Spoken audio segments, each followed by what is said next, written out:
जय हिंद साथियों नीतीश कुमार जी फाइनली 10 बार बिहार के मुख्यमंत्री के रूप में शपथ लेने के बाद फाइनली अपने पद से रिज़ाइन दे दिया है।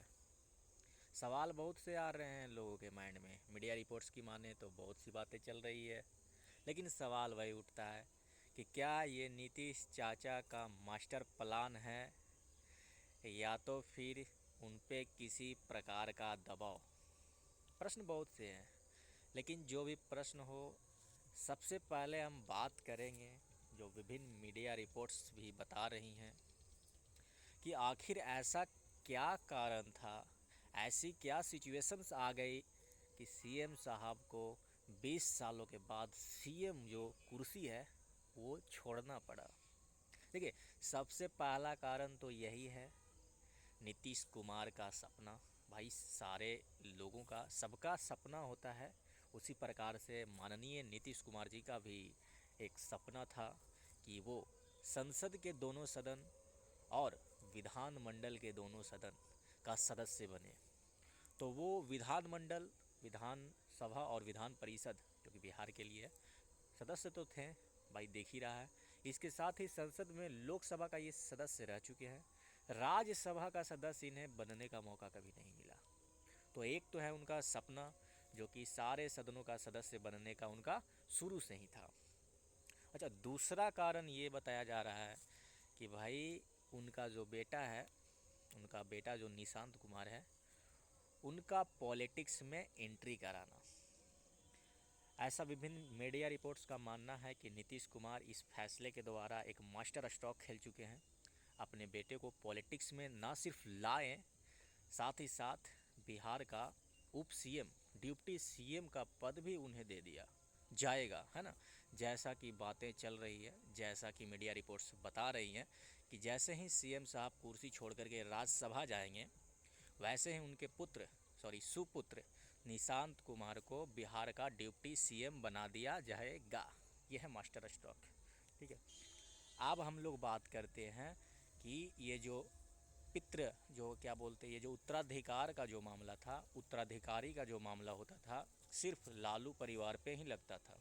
लालू जी के परिवार पे, आरजेडी पे आमतौर पे ये बात लगती थी कि वो अपने बेटे, अपने रिश्तेदारों को पॉलिटिक्स में आगे बढ़ाती है। खैर, ये तो अपवाद है। तीसरी कारण अगर देखें, तीसरी कारण तो वैसा कुछ दिख नहीं रहा है, लेकिन हाँ, ये दो मुख्य कारण हैं जिसके द्वारा नीतीश कुमार जी सीएम पद छोड़ करके, बोले तो राजा का पद छोड़ करके एक नौकरी करने के लिए राज्यसभा में जा रहे हैं।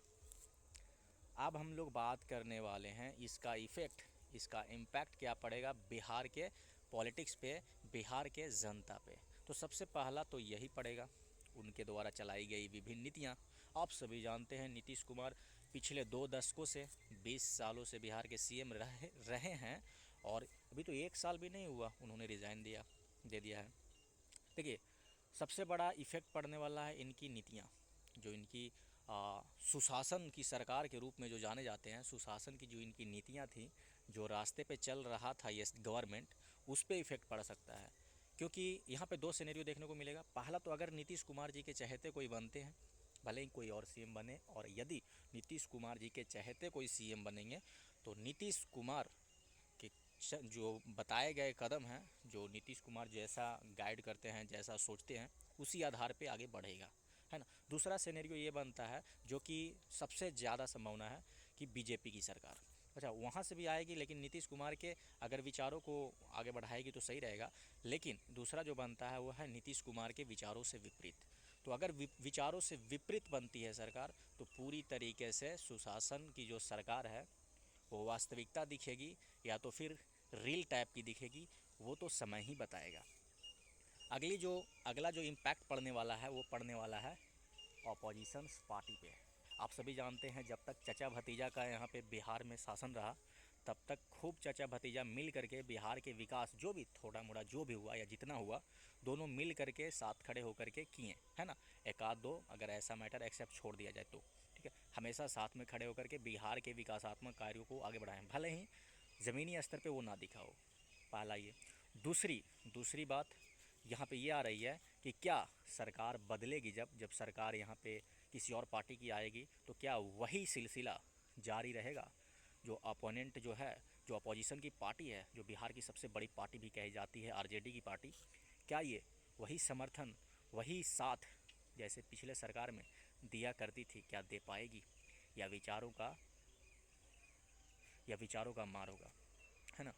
तो ये दो बातें बनती है। और जो तीसरी जो सबसे बड़ा इफ़ेक्ट डालने वाली है वो है जनता पे।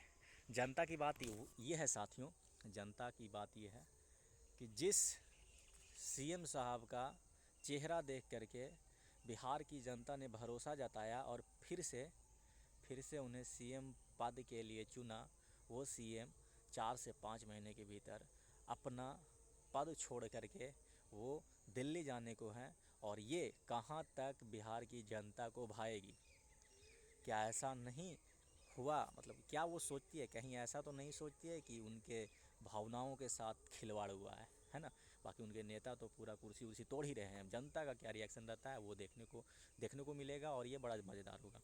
अच्छा, ओवरऑल अगर कंक्लूज़न निकालें तो ओवरऑल कंक्लूज़न हम ये कह सकते हैं कि बिहार में नई पार्टी का बनना एक अच्छी बात है, क्योंकि आप सभी जानते हैं आपातकाल संपूर्ण क्रांति से लेकर के पटना यूनिवर्सिटी का मैटर, वहाँ से लेकर के एक ही क्लास के जो क्लासमेट्स थे वो बिहार पे राज कर रहे थे, चाहे वो लालू यादव जी हों, राबड़ी देवी जी हों, है ना, या तो फिर नीतीश कुमार जी हों। एक ही स्कूल के क्लासमेट थे जो बिहार पे राज कर रहे थे और अपने हिसाब से अपना विकास कार्यों को आगे बढ़ा रहे थे।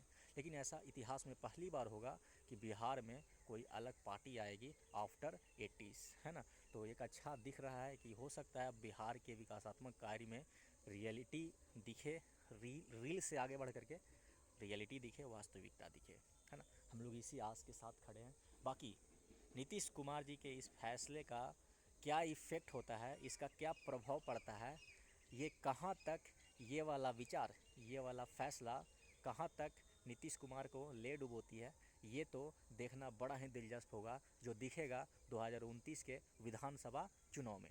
बाकी आपको क्या लगता है, बिहार का अगला सीएम किसे बनना चाहिए, कमेंट बॉक्स में ज़रूर बताएंगे। बाकी अगला वीडियो किस टॉपिक पे हो इसके बारे में भी आप कमेंट में ज़रूर राय देंगे।